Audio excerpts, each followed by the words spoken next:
Hello, Jim Howard here in Fort Worth, Texas. Today's date it is December 31st, 2022. You may hear some explosions in the background. It is New Year's Eve. There's one, I don't know if you could hear it or not. Some of them are fireworks, of course, that's traditional. But unfortunately, some of them are, you know, shots being fired from pistols or rifles. It's very dangerous. Uh, I've talked about this before. But there's a lot of American men who just love to play with their guns, shoot off their guns, and 4th of July, New Year's Day, the evening, of course, that's a good excuse for them, to do it. And, I've read about, or on the news, seen when occasionally somebody dies from it. It's regrettable, but it's just something that's it's the way America is. Um, you know me. I've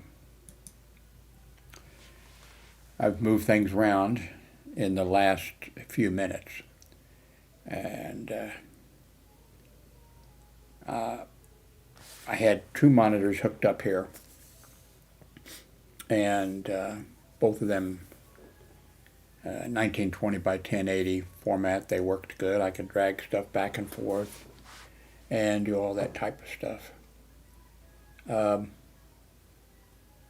what I did is I disconnected the one monitor, so I just have one monitor hooked up, and it's in 2560 by 1440 mode.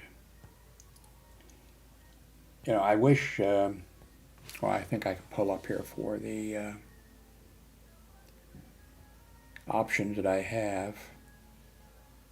Well, I'm running that might cause an error doing it right when I'm using this Manicamp. Um, you know, I just thought of doing this a little while ago. Now I can't remember why I did it. By the way, in the last video, the one right before this one, I started telling you about this shirt that a nurse, elderly nurse, made for me. And I didn't have it on, so I was, I said that I would hit the pause and go get the shirt and put it on. Well, I hit the stop. When I did that, that stopped the video. Now I could have gone into I'm not sure I have my video editing software on here yet, because this is a new computer, by the way. B-Link, the B-Link. I've talked about it. It's a B-Link computer. It's not totally, I haven't got everything installed on it. Anyway, so I, in the video previous, as I mentioned, oops, made a mistake, up in underneath the video. I put that I made a mistake, and that the next video that I made, I would have on the shirt and tell the story. I've told the story before. I see what hospital was that? It doesn't matter. I'd worked for other hospitals, security. Went to work for this one hospital, closer to home and everything. But I went to work for them, and actually, my first day, I come into work. I get out of my car, on yellow level. That's the bottom level. And I was thinking, this has nothing to do with God, by the way. I mean, don't, please, control yourself. When I was driving there, the previous hospital that I had worked at before the one I just went to work for was a 300, I think, and 50-bed hospital. And while I was there, I worked there 5.5 years. For numerous reasons, I worked both day shift and evening shift. And eventually I was, supervisor of the evening shift, and then I went back eventually after a few years to being just on the day shift and not as a supervisor. Then I eventually became, supervisor of the day shift. I'm telling you more information than you need. But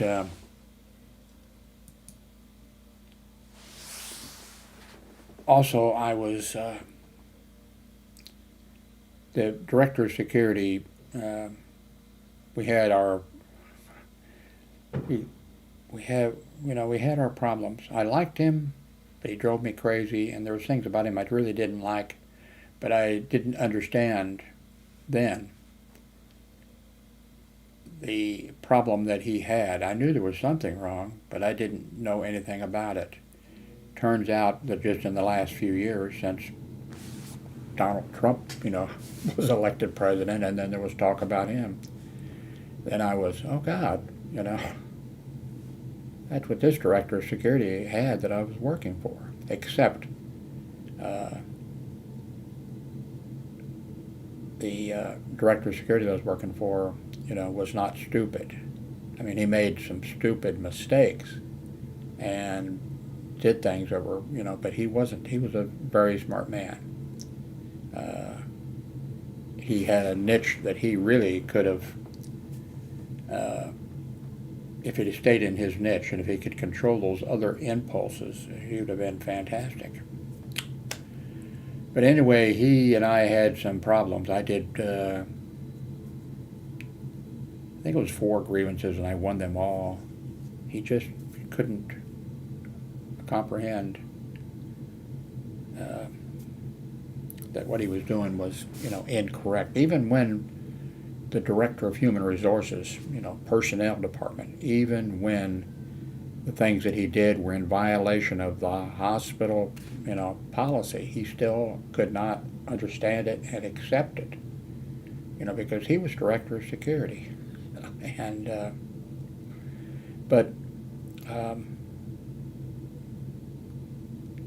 I ended up being, he would arrange for me to be in charge when he had some medical problems. He had been in the military as an officer. I don't know his entire, I know he was in charge of, I'm not sure what, whether it would be in charge of the division or, what the thing would be. But he was in charge of, maybe he was just in charge of a unit that, but it was for the atomic cannons. Yes, we had atomic cannons in Europe.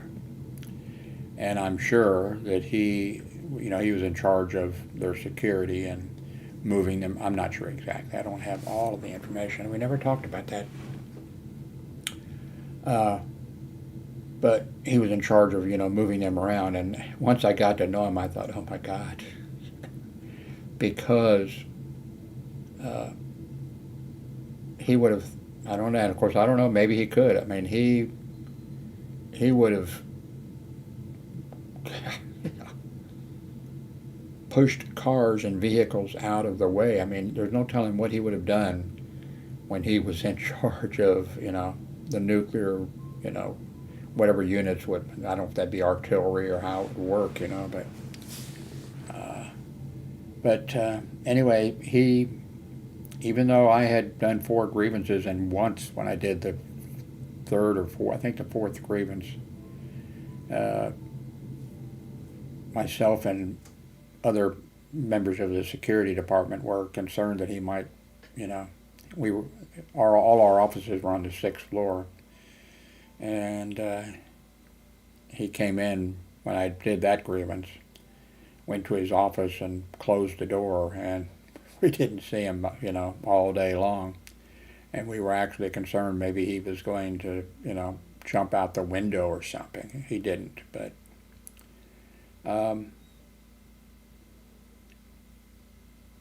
but if I had known what I knew, you know, I mean, I thought when I taught him a lesson, you know, when he, you know, he got disciplined, it cost him a merit or you know, money for when he had his merit review and stuff. I thought, okay, well, he's going to see that he made him, you know, when he was on the third floor of the hospital and I was on the second floor, and on the second floor of the hospital, I discovered, you know, that the hospital was on fire. And the mistake, you know, the department head of the volunteers, it's very important at a hospital, hey, if you're looking for, you know, get the right kind of education, or whatever, if you're looking for a job that could be good for you, you know, become the in charge of the volunteers department, because the hospital administration loves them because they bring in blue-haired old ladies and white-headed old ladies, and they bring in these people who voluntarily work without pay. And the hospital, that saves them a lot. There's stuff that the hospital really would not want to spend the money for, but you know, when they can get these people working for free, and it helps the hospital, helps the patients, helps the employees, helps everybody. It's a good thing. But anyway, and the director of security, he knew that, of course, no telling what he did to, you know, piss her off. So because of the way he was, but he knew how important she was. Anyway, he was in his office and the phone rang. The administrator she was down in the gift shop, you know, making around, seeing if the volunteers were okay, and if security had saved them a parking space and all the stuff that we had to do, you know. But she smelled smoke, so she called up to the director of security, you know, upstairs, and told him. Well, he had a radio right there. He carried a radio with him, one of our radios. All he had to do was, you know, call on the radio. And, you know, all of us would have been, you know, but he didn't. He went down to personally, you know, so he could look important, which he didn't. I'm sure he did not end up looking important. I'm sure he ended up looking like what everybody thought he looked like, you know. He went down from the sixth floor to the third floor, and there she was, you know, and I'm not sure, I wasn't up there. I was on the second floor, walking through, making my rounds, and at the same time, you know, smelled smoke, and there was a plant operations guy coming towards me, and I said, I smell smoke, and he says, I do too. And then I unlocked the door on this side over here. It was a little locker room. No fire. He unlocked, and fire came out, smoke came out, boom. So then the director of security, you know, so then there wasn't enough room for both of us to grab fire extinguisher. I did what, you know, I called on the radio, you know, to the switchboard or dispatch, you know, and said emergency Dr. Red, telephone equipment room, second floor, emergency Dr. Red, and then immediately she paged, you know, and at the same, you know, the switchboard operator paged, and at the same time, now of course the alarms would be going off to the fire department also, you know. But then I also took and pulled the fire alarm thing there, and that shuts down the air handling units and does and and closes all fire doors automatically throughout the hospital. And so I did that. And then the plant ops guy I couldn't assist him because there wasn't room. He couldn't go in there, and everything was coming out, so he was fighting the fire. And then I knew, because I needed to know that kind of stuff, I knew where the fire department was, I knew how many minutes it would take them to respond to the hospital, I knew what units they would respond with, how many men on, pump or ladder or whatever it was, that was coming. And then it was like, so then now of course, so when I called that in, by the way, the director of security, Mr. Ross, he called me and he said, "No, Jim, the fire's up here on the third floor. It's the motor for the refrigeration unit here where they have the flowers and stuff for people could buy to take to their." I said, "No, sir, it's here on the second floor. It's the telephone equipment room." And then he comes back, "No, Jim, it's just up, And this, then I said, "No, sir, heavy smoke and fire. Plant operations is fighting the fire right now." Just that one guy, of course, And he said, "No, it's..." So then, with my radio, I called to the parking lot. I was in charge of, I was day shift supervisor at that point of security. So I called the parking lot attendant who was out there, and I knew that that was one of the places that the fire department went. And I said, "Do you have any firefighters out there?" And he said, "Jim, yes, I do." I said, "Bring them through the dock door over by the ICU unit and to the telephone equipment room." And then he brought them through. So that was a problem that the director of security had. If he had just put it out, not only would, when he got the call, he should have, he could sure have walked down there, or he would, with the way he was, he couldn't keep himself, like in the old days when there was a fire and they would ring the bell and whatever, and the fire horses would be, all excited, and the dog, what kind of dog were those? Anyway, he couldn't have stopped himself from going, and that was fine. But, so,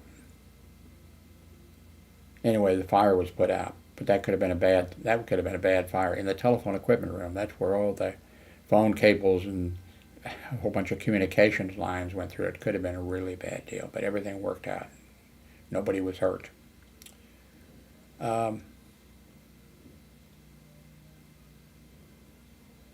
So, and then, like I said, and I admit to being, I liked Mr. Ross, and I knew that he was an orphan, and he was trying to find his parents, and he couldn't. That must have been really hard on him, especially him being, a security director and that kind of stuff.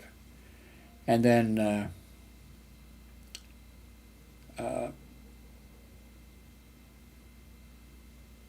just the way he was. But I admit,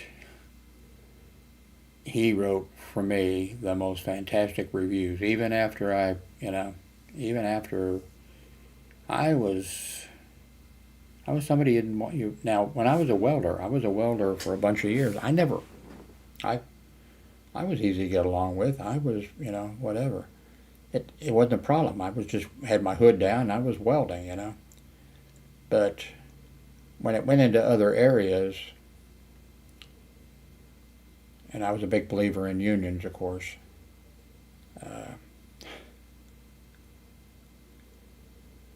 I kind of shook the foundations of, But,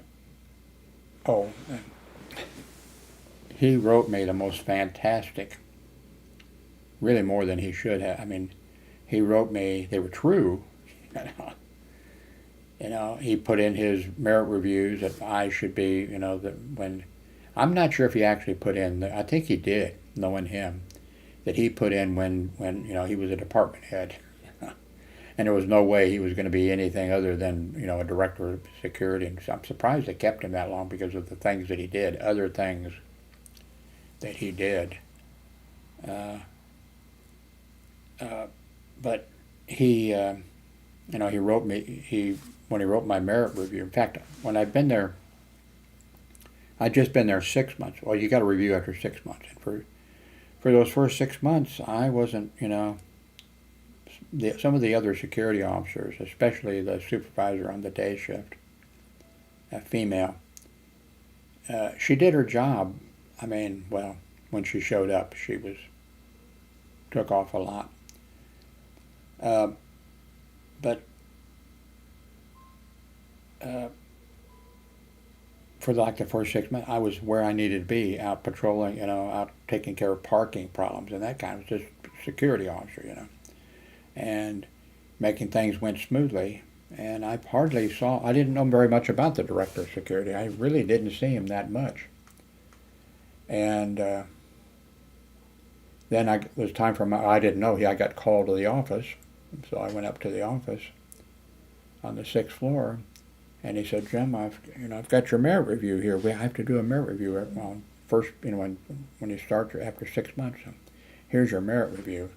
And then I looked at that and I thought, my God, I didn't say anything. I said, "Thank you," But I mean, it was like the most you got percentage, a number, because when the thing was filled out. And the most you could get was 7, which would be 7% increase. Now, you could get, I guess, a 1 or a 2 or something, and then you better be, if you got out that, you'd better be, looking for a job someplace else. But he gave me 6.5%. After that, every year, I got my merit review, and it was always 7%. Even when they were right after, I had been Jim Howard. What I mean? And, I'm sure he put in there, I mean, I got a copy of it, but I'm sure he put in there, that when he was promoted to assistant hospital administrator or whatever, that I should take his place, which was incorrect.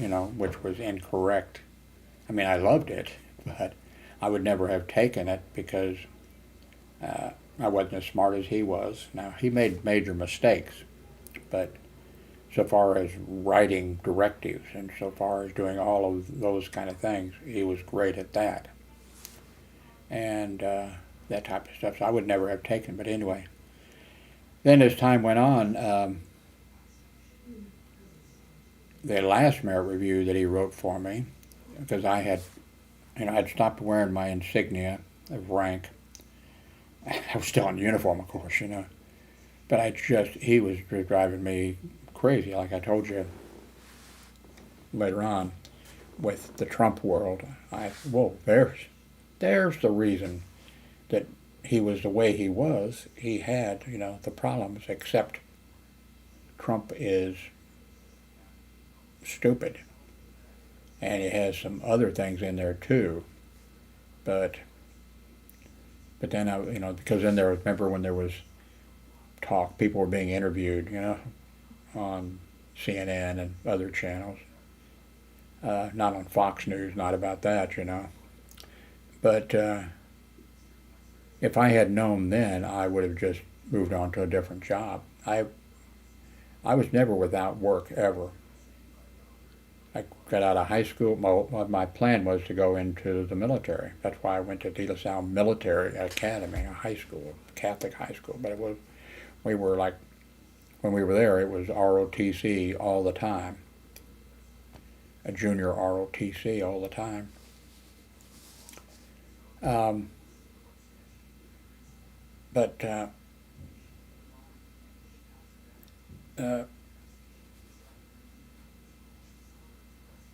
Anyway, if I had known, and I was offered a job because I just couldn't. He was about to, caused my brain, what little brain there is, to explode with the things that he did. Unbelievable things. You know, uh, he was at the hospital when there was a tornado warning, and tornadoes were in the area, and he went. When the Monday through Friday during the daytime, there is hospital or there is administrative office Monday through Friday. They write their disaster plans and everything for Monday through Friday daytime. That's just the way they do it. I mean, I talked to, I explained that to them, by the way, nicely, and stuff like that. But he went and on a Saturday or Sunday or a holiday, then the senior nurse or whatever, of course they would designate, she would be, and at night on the midnight shift also, she was in charge. She was a nurse. Now that was just the way the system worked. It's the way that system had to work. I mean, they could have had the administrative staffed, 24 hours a day, 7 days a week. I'm not sure that'd be a good idea, especially with some of hospital administrators that were alcoholics or whatever, but still. But anyway, he goes down on a Saturday or Sunday, not raining, not anything, and goes to the switchboard and has them announce, tornado warning or something like that. And if somebody was going to have it authorized, security should have told, which I did at a different hospital. No, wait a minute, that was that hospital. Yeah, there was one time on the evening shift, I think it was daylight though. Maybe I was working the day shift. And by the way, when I was in high school, I belonged to the Civil Defense, Ground Observer Corps, all this kind of stuff. I never told, I never put that in my resume, I never told anybody. But there was a tornado on the ground, heading, on the ground in Kansas City, Missouri. And it was coming straight. It was heading for about 4 or 5 hospitals before it would get to us. And I called the house supervisor and said, there's a tornado on the ground at such and such, and it's heading in this direction, and we need to go into code gray.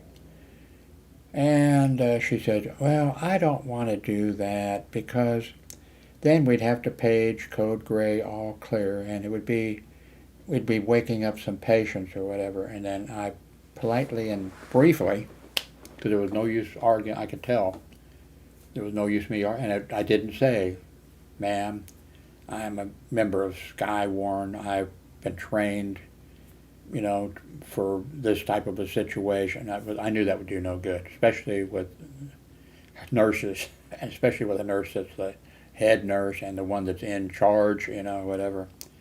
So the next day in the newspaper, all these hospitals before us and the one on the right behind us, all of them had gone to whatever they didn't have to be code gray, whatever their signal was, but not our hospital. And that was just okay, that's the way the system works. But he got, let's see, I think though what he got into trouble for was, I don't think it was weather. What was it for? No, it was. Yeah, it was weather. And what he did was, it was a weekend or something, and I think it was snow, a blizzard. I think that's what it did. He went, and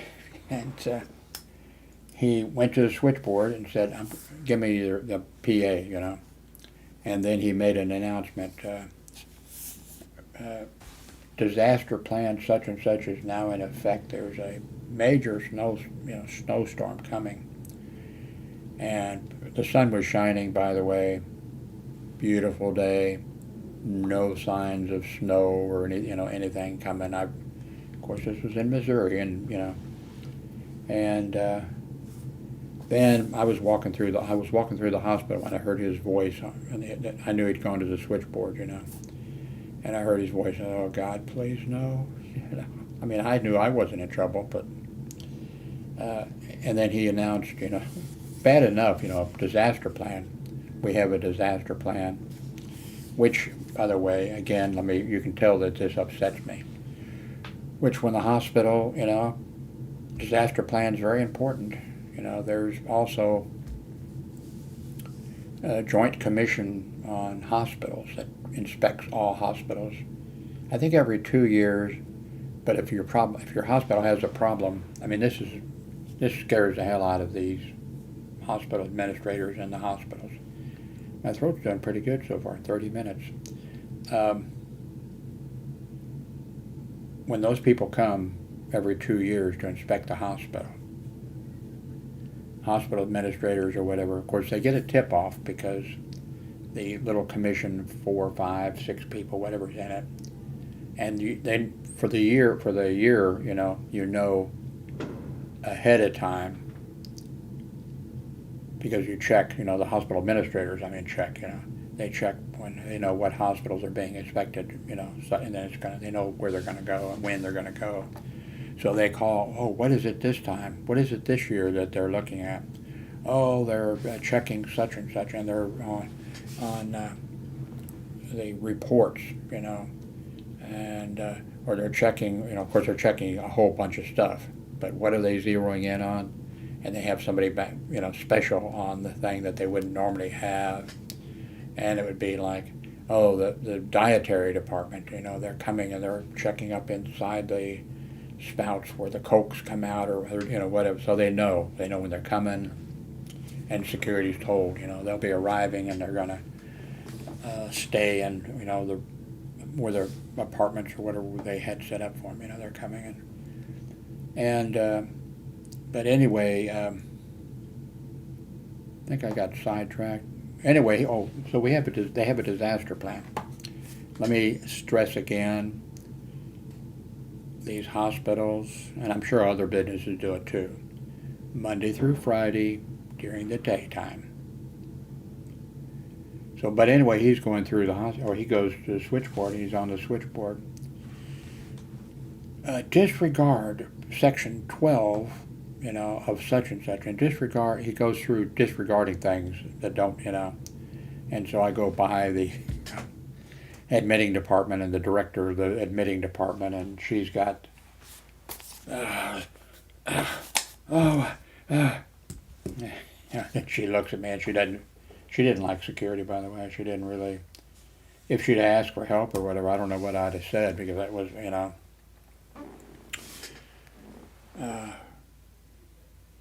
maybe I wouldn't have said it like chill out or something, because, you know.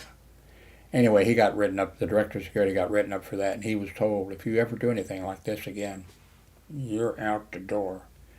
It just happened it was a Friday. How do I know it was a Friday? Because every 2 or 3 months we had our security meeting, you know, that he would, and so he comes in, he had just had his ass chewed and told that he was, you know, you dumb son of a bitch, what in the fuck's wrong, you know, whatever. Well, when Trump became president, then I couldn't help it, because those guys had passed away. Mr. Ross had passed away, the hospital administrator had passed away, I mean, you know.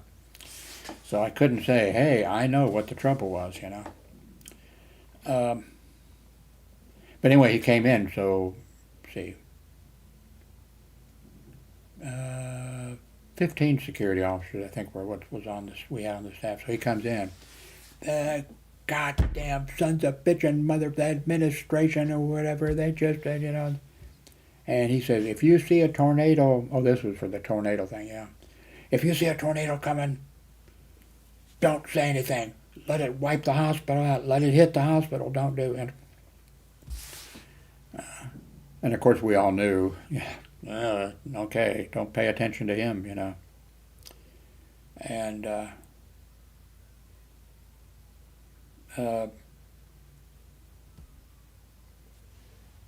anyway, I got sidetracked. There was something. Oh, anyway, one thing is, believe me or not, I saw what the people around Trump had to put up with. On the other hand, you know. By the way, okay, something just popped in my mind. When I, not that hospital, when I went to the next hospital, and almost as soon as I hired, I knew I shouldn't have hired in, but I was a reserve officer with the Raymore PD, and the chief of police there was a buddy of the director of security at Research Medical Center, because that director of security had helped get him a job as chief of police in Raymore, because the director of security lived in Raymore, and the chief of police didn't live a few miles away. But anyway, I had an idea about the hospital administrator there at Research, and I wanted no part of it, and I kept ignoring the guy and not answering my phone, and then he called the chief of police of Raymore and asked him to please talk to me and talk me into, But as soon as the first day when I arrived, I started to tell that story. I didn't finish it at one time. Well, I did probably one time. I did hire in. First day I pull in to the parking garage. I get out, and on the way, I was thinking, I worked in that's one, Mr. Ross, I worked at this hospital, and the director of security had put me in charge of, I was like the fire marshal.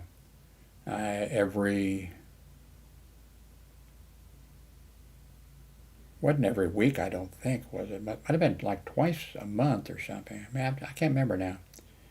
But I conducted not a fire drill, but a check of the fire alarm system.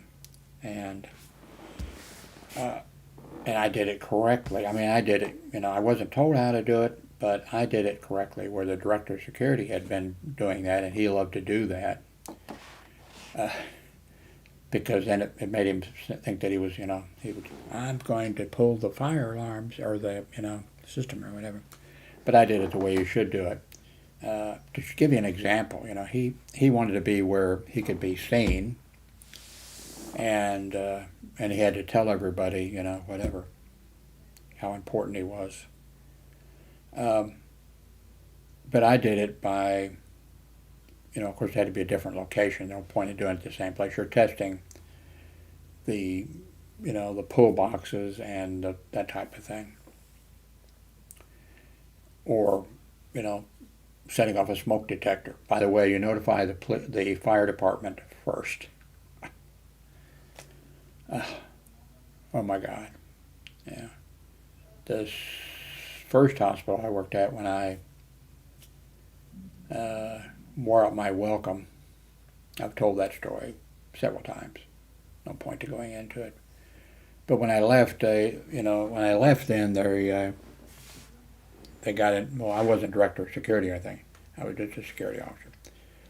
When I left, they hired in a guy to be the director of security. And he came in, and he was told, that he needed to test the fire alarm system. That's one of the things you did. And so he went over and pulled the thing. And the fire department, you call the fire department first. This is a director of security at, St. Joseph Hospital. I'm going to be, connecting a fire drill at such and such a time. Is that okay? Yes, sir, that's okay. Okay, then do it. He just goes over and pulls it. the fire department was not happy. Maybe it was during their breakfast, lunch, or dinner, or who knows what was going on. They were not happy with him. But the reason I know this, by the way, on the way to my new job, for quite a few Sundays, I'd stop, have breakfast with the guys at St. Joe Hospital. We'd had 2 officers shot in the line of duty there. We only had 10 security officers. First one was permanently disabled, and the second one, John Gallagher, was killed, but he managed to shoot the guy that shot him. But anyway, so this new director of security, or the guy who got hired in as director of security, he'd been in charge of, he was loss prevention manager or something at either Sears or Montgomery Ward's department store. I can't remember which he was. But, so after doing that, then it was right after Christmas, so he decided, there was a auditorium there, of course. It was a big hospital. I mean, well, not the biggest hospital, it was a big hospital run by the Catholic Church, well, the nuns, their order and stuff. So there was a Christmas tree left over, and he thought, well, waste not, want not, which fit in exactly with what the nuns, how they felt. And so in the auditorium, there was like 2 6-story buildings. They were kind of joined. And one was hospital. Of course, they were both, they were joined, and, and the other was retired nuns, sick nuns. That was in that building. It was filled with people, nuns and stuff like that. And then the other.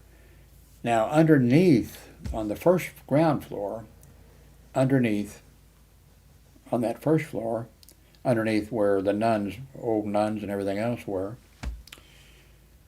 there was a auditorium, a stage, and chairs and that kind of stuff for performances or whatever. So this new guy who thought he was something, and there's other things that I heard about him after, but so he decides which security, did. Security also did the training at various hospitals for firefighting at second hospital I went to work at. And that was the director of security there that I just was telling you about. But that was his, and he had us go out and sit in the parking lot and use up some of these, fire extinguishers that need to be recharged anyway. Some of them were water, and other things. But in the parking lot, we'd have the employees go out and we'd set a little fire and have the employees actually, try putting it out and stuff. So anyway, this Foss, I think his name was Foss, that pops in my mind. Anyway, he has the security officers there, okay, we're going to show you guys how to do the fire, this is at St. Joe Hospital. Keep in mind, I don't know how many were up there. I should have known, but the nuns really didn't disclose that information. As security, we should know how many people are in the hospital in case, we needed to know more, but the nuns were very, I don't know if they thought we were going to go up there and try to date them or something. I'm not sure what the thing was, but anyway, he gets his old Christmas tree, puts it on the stage underneath. Remember, it wouldn't have mattered, of course, if it had been someplace else, I don't care. You don't set a tree, you don't set anything on fire inside the hospital. Even birthday cakes, although I've, stood by before a while, some kid that had, cancer or whatever, and I've also, authorized a piece of equipment going in there into, isolation or whatever, because when you're getting chemo treatments or whatever, your resistance is lower down, and. But anyway, this guy is going to set this Christmas tree on fire inside the hospital. Underneath 6 floors, but 5 of those floors had nuns that were disabled and all types. Probably some of them had Alzheimer's, who, they're nuns too, and then God doesn't keep them from getting Alzheimer's and broken hips and that kind of stuff. And a couple of the security officers said, "You can't set this, Oh yes, yes, Yeah. So anyway, the one security officer went to the director of human resources. I think back then it was called personnel, but anyway, went and got him, and he came over and he said, "No, you are not setting that on fire. Are you, so." Anyway, with this disaster, I'm on the disaster plan thing, right? I complained, occasionally we would have, by the way, eventually the director of security put me in charge of arranging the training for when we had our monthly, or we had every 2 or 3 months we had the thing. The guys did not, my co-workers did not like the idea that I was in charge, of it. But anyway, so he puts me in charge, and so I contacted the Kansas City, Missouri Police Department and got in contact with some of their instructors that teach, in the police academy and stuff, and, found out how much I could pay them, and got a guy to come. I don't think they were supposed to do that for some reason. But anyway, so the guy comes over, and our meetings are like 2 hours. So he comes over, and he's there, and Mr. Ross talked for an hour and 45 minutes about about his plans. Okay, we're going to have IDs, and when you walk up to the doors automatically open because you have the ID card on that can go anywhere. Well, I don't think they ever got that. Never did. But he had great plans. He looked it all up and worked it out. But the hospital was not going to spend, because of what he was, asking for. I knew they weren't going to spend that kind of money for it. But he talked for an hour and 45 minutes, and then, I paid the guy from Kansas City PD for, talking for an hour, but he talked for like 15 minutes. Then in private, I went and told Mr. Ross, the director of security, I said, from now on, I'm giving you 30 minutes, and then training is going to be the rest of the time. And he said, okay. And then the next time we had the thing, he talked for 30 minutes, and then he said, I can't, the rest of it, Jim is doing a program on, training with him, and so then I did our hour and 30 minute thing. That kind of impressed me about him, that he did that. But for the first time, I looked out at and I wasn't doing the thing. Well, yeah, I did do a little something. I think the police officer, I think, showed up a little bit late. So I did a real fast thing, without any notations or anything, And I thought I did good, I talked about patrolling, how you patrol the hospital. I said, I think we all know this, but let's just run through it, Don't start at the 6th floor and walk, all the way down. I said, sometimes you can do that, but break it up. Don't, be spontaneously, what was it? What was something I said, Can't remember now. I used to say that. I said, sometimes, if you start at the 6th floor, walk down to the 5th floor, and then do something, go back maybe to the 6th floor, or jump from the 5th floor, take the stairs down and go to the 3rd floor, and then go up, do things like, be spontaneously, I can't remember. And I could see my fellow co-workers, which they needed it, you know what I mean? You wouldn't believe, but I mean, they needed it, but it was like they just couldn't stand the idea that I don't know what they thought about, well, I know what they really thought about the director of security. Before our meetings, you know, we'd be out in the cafeteria waiting for the security officer who was on duty to come unlock the door so we could go into the private dining room or whatever. And they would be sitting there talking about how bad the director of security was and how they were going to tell him this and his policy about such and such. They were going to tell him he's wrong or whatever. I worked there 5.5 years. Never, ever did one of those security officers ever say anything to him in the meeting. They'd be right outside waiting to go in and say, I'm going to tell him that this isn't right. Never a word. Except, of course, I did. I guess they didn't need to. I was doing it, and they loved it. They loved me doing it because they thought, this is going to get Jim Howard fired for sure, and then maybe I'll get to be supervisor, and this type of thing. As another example about this disaster plan, when I transferred to the small hospital, instead of having 550 beds, it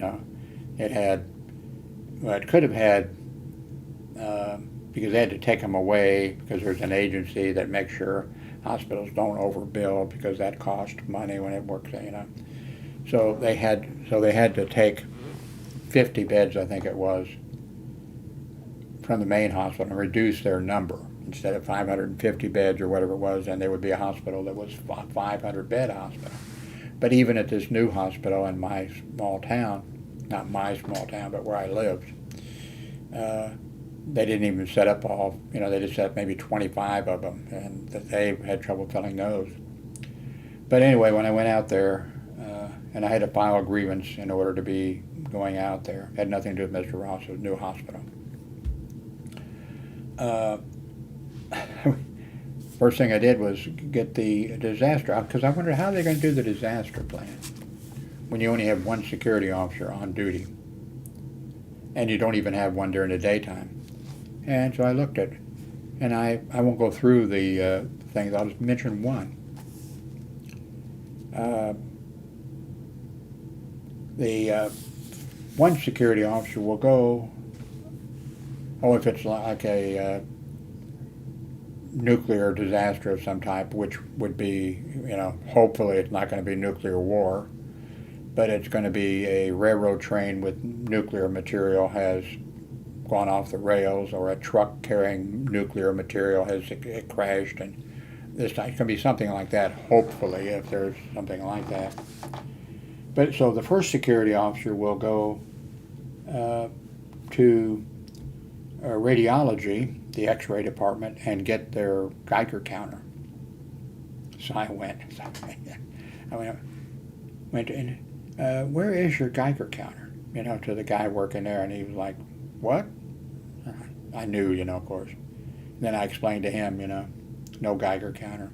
By the way, I'd also been trained when I was in high school, but not by high school, but because I was in civil defense and that type of stuff, I was trained to be a radiological monitor who, when World War came and nuclear weapons were used, I'd be the guy, I guess, that went out with the thing, after you were in there for X amount of time, then I'd be the one that goes out.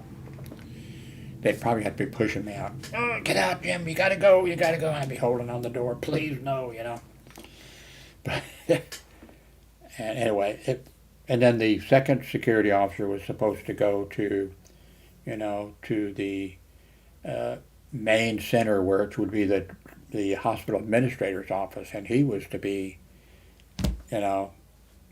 delegating, okay, you do this, you do that, and the security officer would go there to help him. Of course, the hospital administrator is not there, at night or weekends, And then one security officer goes and stays in the emergency room, and then one goes to the front door of the hospital. I mean, they had taken their main hospital disaster plan and just put Research Belton Hospital on it. One of my complaints, which I mentioned from time to time, like once a year, and he was an assistant administrator of the hospital, would come. He was in charge of security also. He was in charge of food service, housekeeping, and various things, sort of non-medical things. And he was in charge of security, and a nice guy, and I liked him. And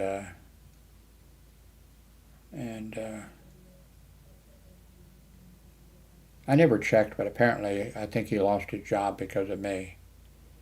I tried to tell him, and I don't think he listens. But anyway, he would come like once a year, and he was, to find out, ask us, and of course some of the things we mentioned to him, like we had to pick up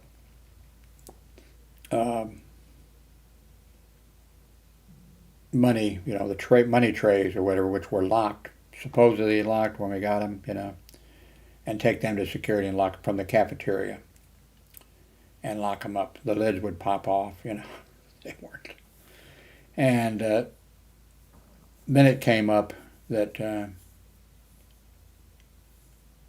anyway, I brought that. I think finally, for one thing, I think a couple other security officers, I think they'd say yes, they agreed with me,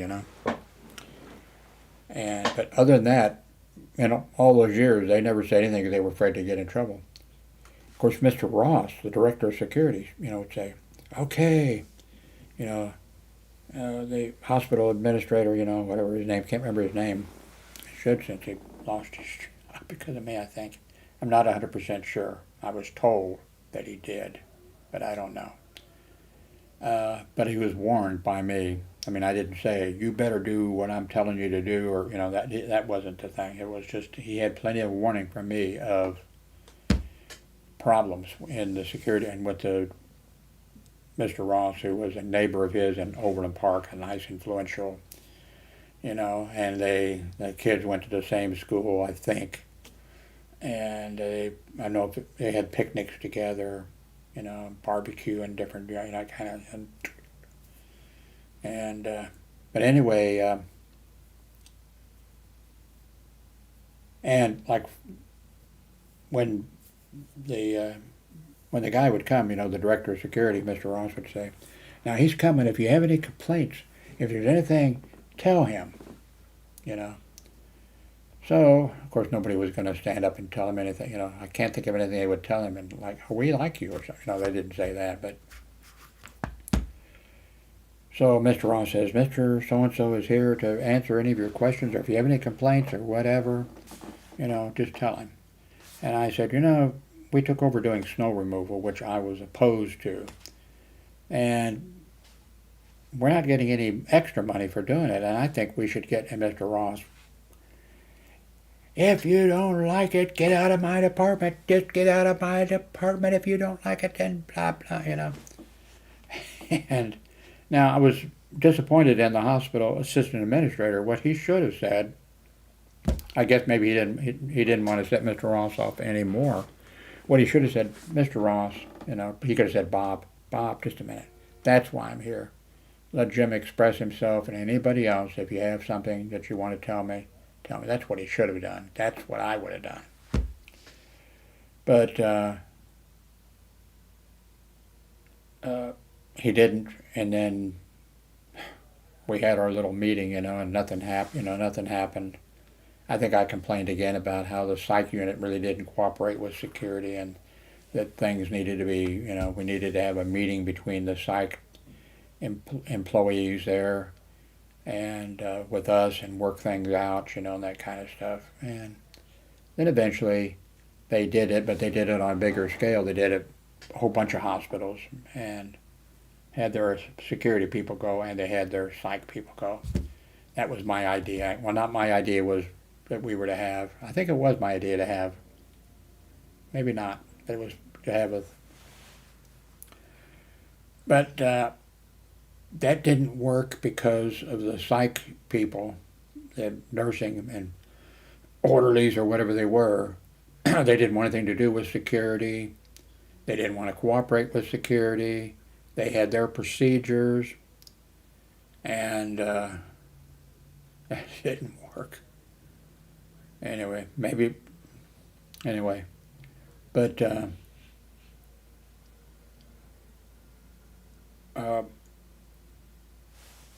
I lost my track of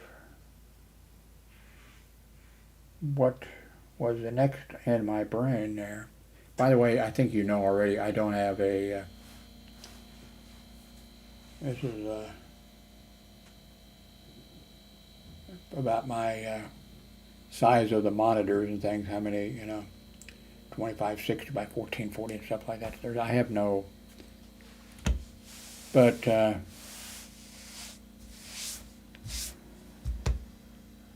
okay, an hour, and my voice, oh, okay, hey, maybe I should quit while I'm ahead. I can talk.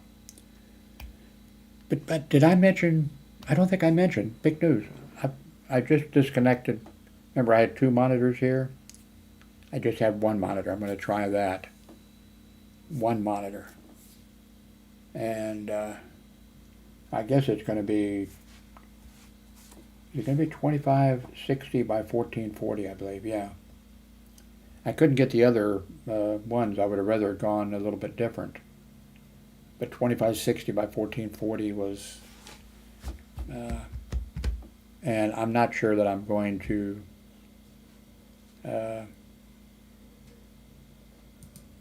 be doing it like this. Might let me know. I mean, I could have something down in the bottom part here too, Also, I think this monitor has the ability of, or maybe it's one of my other monitors, has the area. Anyway, I've talked long enough, an hour, and my voice is still working. Maybe I'm not going to die of throat cancer. And by the way, I haven't seen a doctor in about not a year, but I don't know what this is, but I'm not concerned about throat cancer. Of course, it's probably bad luck to even mention that. Anyway, thank you very much for watching. I think I forgot to tell you something, but too late. Time will tell.